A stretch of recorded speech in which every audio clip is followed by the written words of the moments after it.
Hello ಸ್ನೇಹಿತರೆ, ವರು with Kannada YouTube ಚಾನಲ್ಗೆ ನಿಮ್ಮೆಲ್ಲರಿಗೂ ಆತ್ಮೀಯವಾದ ಸ್ವಾಗತ. ಸ್ನೇಹಿತರೆ, ಚಿನ್ನದ ಬೆಲೆ ಇಳಿಕೆಯಾಗಬೇಕು ಎಂದು ಕಾಯುತ್ತಾ ಕುಳಿತಿದ್ದ ಖರೀದಿದಾರರಿಗೆ ಹಾಗೂ ಮದುವೆ ಸಮಾರಂಭಕ್ಕೆ ಒಡವೆಯನ್ನು ಮಾಡಿಸಿಕೊಳ್ಳಬೇಕು ಎಂದು ಯೋಚಿಸುತ್ತಿದ್ದವರಿಗೆ ಚಿನ್ನದ ಮಾರುಕಟ್ಟೆ ಭರ್ಜರಿ ಸಿಹಿ ಸುದ್ದಿ ನೀಡಿದೆ ಅಂತಲೇ ಹೇಳಬಹುದು. ಹೌದು ಸ್ನೇಹಿತರೆ, ಇವತ್ತು ಚಿನ್ನದ ಮಾರುಕಟ್ಟೆಯಲ್ಲಿ ಚಿನ್ನದ ಬೆಲೆ ಬಹಳ ದೊಡ್ಡ ಮಟ್ಟದ ಇಳಿಕೆ ಕಂಡಿರುವಂಥದ್ದು. ಖರೀದಿದಾರರಿಗೆ ಇದು ಒಂದು ಉತ್ತಮ ಅವಕಾಶ ಅಂತಲೇ ಹೇಳಬಹುದು. ಹಾಗಾದರೆ ಪ್ರತಿ ಗ್ರಾಮ್ಗೆ ಎಷ್ಟು ರೂಪಾಯಿ ಬೆಲೆ ಕಡಿಮೆಯಾಗಿದೆ ಎಂಬುದನ್ನು ವಿಡಿಯೋದ ಮುಂದೆ ಹೇಳ್ತಾ ಹೋಗ್ತೀನಿ. ವಿಡಿಯೋನ ಯಾರು ಸ್ಕಿಪ್ ಮಾಡೋಕ್ಕೆ ಹೋಗ್ಬೇಡಿ, ಕೊನೆವರೆಗೂ ವಿಡಿಯೋ ನೋಡಿ. ಅದೇ ರೀತಿ ನೀವೇನಾದರೂ ಚಿನ್ನ ಖರೀದಿ ಮಾಡಲು ಯೋಚನೆ ಮಾಡ್ತಿದ್ರೆ ಅಥವಾ ಚಿನ್ನದ ಮೇಲೆ ಬಂಡವಾಳ ಹಾಕ್ತಿದ್ರೆ ಒಂದೇ ಬಾರಿ ಹೂಡಿಕೆ ಮಾಡುವುದು ಒಳ್ಳೆಯದಲ್ಲ. ಇವತ್ತು ಇರುವ ಬೆಲೆ ನಾಳೆ ಇರುವುದಿಲ್ಲ. ಆದುದರಿಂದ ಇವತ್ತು ಕಡಿಮೆಯಾಗಿದೆ ಎಂದರೆ ನಾಳೆಯೂ ಕೂಡ ಕಡಿಮೆಯಾಗುವ ನಿರೀಕ್ಷೆ ಇರುತ್ತದೆ. ಆದುದರಿಂದ ಸ್ವಲ್ಪವೇ ಇನ್ವೆಸ್ಟ್ ಮಾಡಿ. ಅದೇ ರೀತಿ ಇವತ್ತಿನ ಚಿನ್ನ ಹಾಗೂ ಬೆಳ್ಳಿಯ ಬೆಲೆಯಲ್ಲಿ ಏನೆಲ್ಲ ಬದಲಾವಣೆಯಾಗಿದೆ ಎಂಬುದನ್ನು ನೋಡುವುದಾದರೆ, ಪ್ರತಿ 1 ಗ್ರಾಮ್ 24 ಕ್ಯಾರೆಟ್ ಚಿನ್ನಕ್ಕೆ 14,913 ರೂಪಾಯಿ ಇರುವಂಥದ್ದು. ನಿನ್ನೆ 15,093 ರೂಪಾಯಿ ಇತ್ತು.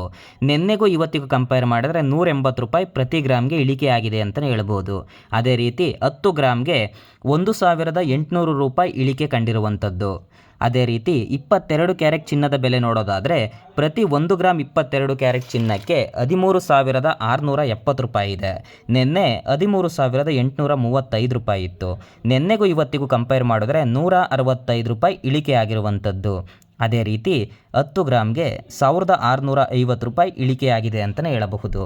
ಅದೇ ರೀತಿ 18 ಕ್ಯಾರೆಟ್ ಚಿನ್ನದ ಬೆಲೆ ನೋಡೋದಾದರೆ, ಪ್ರತಿ 1 ಗ್ರಾಮ್ 18 ಕ್ಯಾರೆಟ್ ಚಿನ್ನಕ್ಕೆ 11,185 ರೂಪಾಯಿ ಇದೆ. ನಿನ್ನೆ 11,320 ರೂಪಾಯಿ ಇತ್ತು. ನಿನ್ನೆಗೂ ಇವತ್ತಿಗೂ ಕಂಪೇರ್ ಮಾಡಿದ್ರೆ 135 ರೂಪಾಯಿ ಇಳಿಕೆ ಆಗಿರುವಂಥದ್ದು. ಅದೇ ರೀತಿ 10 ಗ್ರಾಮ್ಗೆ 1,350 ರೂಪಾಯಿ ಇಳಿಕೆ ಕಂಡಿರುವಂಥದ್ದು. ಇದಾದ ನಂತರ ಬೆಳ್ಳಿಯ ಬೆಲೆಯಲ್ಲಿ ಏನೆಲ್ಲ ಬದಲಾವಣೆಯಾಗಿದೆ ಎಂಬುದನ್ನು ನೋಡೋದಾದರೆ, ಪ್ರತಿ 1 ಗ್ರಾಮ್ಗೆ 250 ರೂಪಾಯಿ ಇದೆ. ನಿನ್ನೆನೂ ಕೂಡ 250 ರೂಪಾಯಿ ಇತ್ತು. ಬೆಳ್ಳಿಯ ಬೆಲೆಯಲ್ಲಿ ಯಾವುದೇ ಮಹತ್ವವಾದ ಬದಲಾವಣೆ ಆಗಿಲ್ಲ. ಇದಿಷ್ಟು ಇವತ್ತಿನ ಬೆಂಗಳೂರು ಮಾರುಕಟ್ಟೆಯ ಚಿನ್ನ ಹಾಗೂ ಬೆಳ್ಳಿಯ ದರವಾಗಿರುತ್ತದೆ.